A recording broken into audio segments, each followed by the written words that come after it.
In the figure above, AD equals 4, AB equals 3, and CD equals 9. What is the area of the triangle AEC? Okay, so let's put the label. In the figure above, AD equals 4.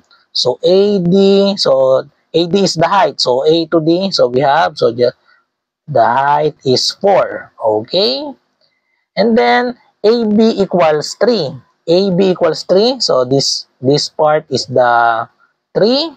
And then we have CD equals 9. So CD, this is the 9.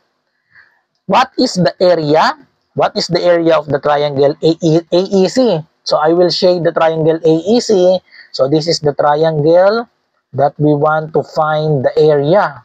Okay? So what is the area of this triangle AEC?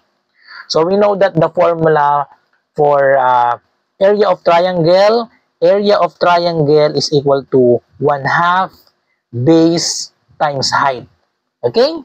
So what is the base of this triangle? Let's rotate the figure. Okay? So if we rotate the figure, so we have the value, the base of this triangle. This is the base, but we don't know the value of this, the base. So this is the base. Let's just put x. And then the height, so this is the height is 9. So we need to solve first the value of this x. We know that the height of AD, that is equal to 4. Okay? So therefore,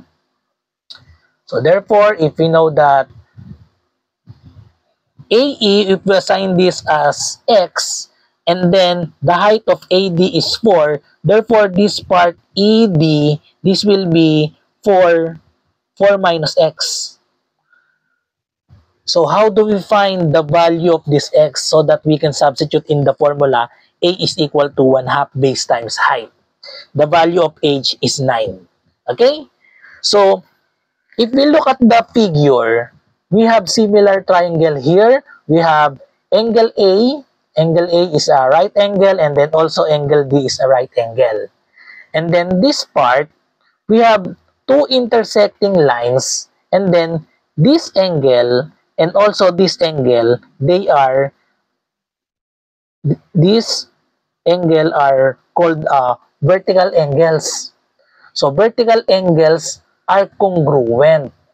So therefore, if we have two angles that are congruent, these angles are congruent, and then this angle are also congruent. So therefore, it follows that this angle and then this one are also congruent. So therefore, we have similar triangles.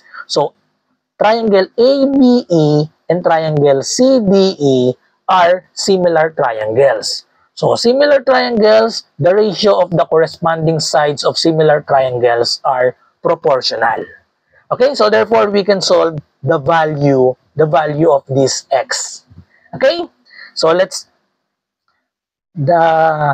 get the legs of this right triangle. Get the ratio. The longer leg from the figure is 3 over the shorter leg. Shorter leg of right triangle ABE, so we have 3 over x. 3 is the longer leg over the shorter leg. So we equate that to the longer leg over shorter leg of this right triangle CDE because they are similar. So the longer leg is 9, and then the shorter leg is 4 minus x. Now, we can solve the value of x. So just cross multiply this. So we have 9 times x, we have 9x, equals multiply this, so we have 3 times 4 minus x. So solve for x, so just distribute this, just copy 9x equals 3 times 4, distribute, so we have 12, 3 times negative x, we have negative 3x. Combine the x, so add 3x to both sides, so cancel this, 9x plus 3x, so lagay natin dito, so 9x plus 3x, that is equal to 12x, equals, just copy this, we have 12. So, to solve for x, divide both sides by 12. Therefore, the value of x is equal to 12 divided by 12 is 1. So now, we can find the area of triangle AEC because we have the value of this x, so that is equal to 1. Okay, so just substitute. Area is equal to 1/2. The base is equal to 1. And then the height, that is equal to 9. So therefore, the answer is, just multiply 1 times 1 times 9. We have 9 divided by 2. 9 divided by 2, that is equal to 4.5. So the area is 4.5 square units, and that is letter D, 4.5. Follow for more.